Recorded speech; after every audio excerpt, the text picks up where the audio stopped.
वर्षों पुरानी बात है। एक गांव में भोला नाम का ग्वाला अपनी पत्नी कौशल्या के साथ रहता था। वह सारे गांव की गायों को चराने के लिए ले जाता था और शाम को उन्हें गांव के बाहर एक गौशाला में छोड़ देता था और वहीं पर उसने अपनी एक झोंपड़ी बना रखी थी। उसमें वह रहता था। पूरी रात जंगली जानवरों से गायों की रक्षा के लिए रखवाली करता था। भोला भगवान भोलेनाथ का अनन्य भक्त था। हर समय ओम नमः शिवाय का जाप करता था। इस कारण गांव के लोग उससे नाराज रहते थे और कहते कि तू दिन भर भगवान का नाम लेता है और 5-5 दिन तक नहाता नहीं है। भगवान तुझे पाप देंगे पाप। भोला बिल्कुल भोला था। वह उनसे कहता कि मैं भगवान की भक्ति में लीन रहना चाहता हूँ, भगवान के दर्शन करना चाहता हूँ और मुक्ति चाहता हूँ, इसलिए हर घड़ी भोलेनाथ का नाम जपता रहता हूँ। तो गांव वालों ने उसे कहा, ऐसे तो तुम्हें भगवान कभी नहीं मिलेंगे। तो उसने गांव वालों से पूछा, तो आप ही बताओ मुझे भगवान कैसे मिलेंगे?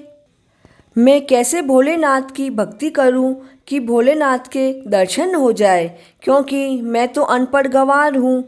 तब गांव के लोगों ने कहा, भोलेनाथ के दर्शन के लिए और भोलेनाथ की भक्ति के लिए तुम्हें रोज़ स्नान करना होगा। सुबह शाम भगवान भोलेनाथ की पूजा करनी होगी, उनके नाम के मंत्रों का जाप करना होगा।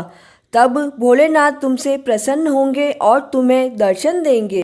तब भोला बोला, मैं तो कई दिनों तक नहीं नहाता हूँ, गौशाला में गायों की रखवाली करता हूँ, पूजा पाठ तो मैंने कभी किए ही नहीं और न ही इनके बारे में सुना है। मुझे इन सब के बारे में कुछ भी पता नहीं है। आप कुछ दूसरा उपाय मुझे बताओ।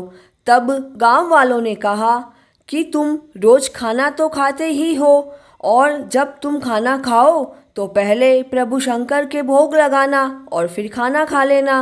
तब भोले ने कहा, हाँ मैं यह तो कर सकता हूँ, मैं रोज़ खाना खाता हूँ।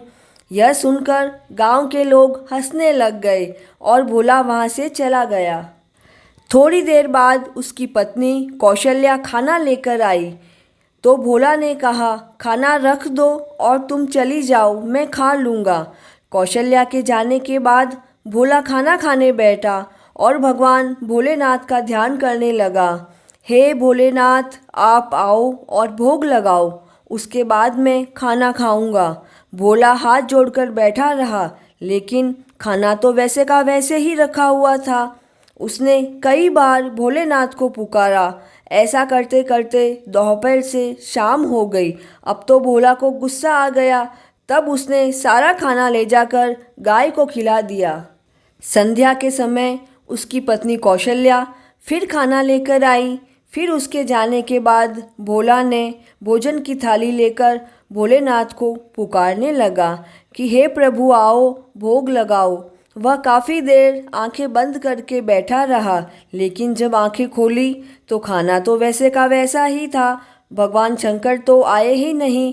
भोला ने फिर खाना ले जाकर गाय को खिला दिया और भोला सोचने लगा कि क्या मेरे भोग लगाने में कोई गलती तो नहीं हुई, या कहीं भोलेनाथ भगवान मुझसे नाराज़ तो नहीं है।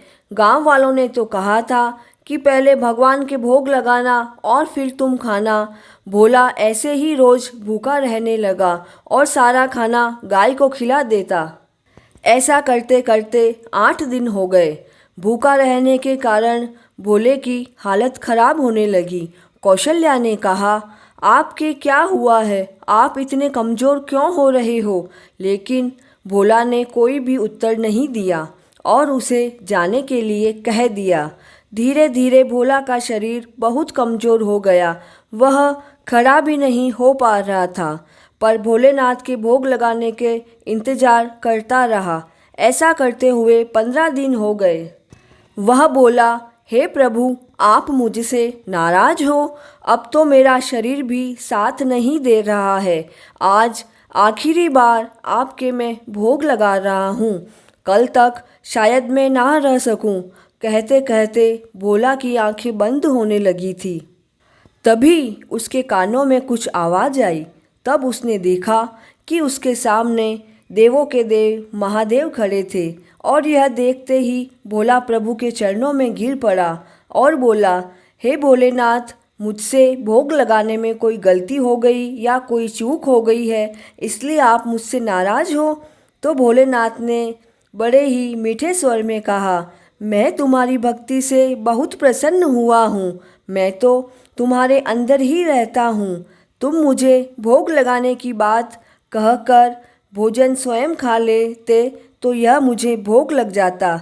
ऐसा कहकर प्रभु भोलेनाथ ने भोला के सिर पर हाथ रख दिया और भोला पहले जैसा हो गया।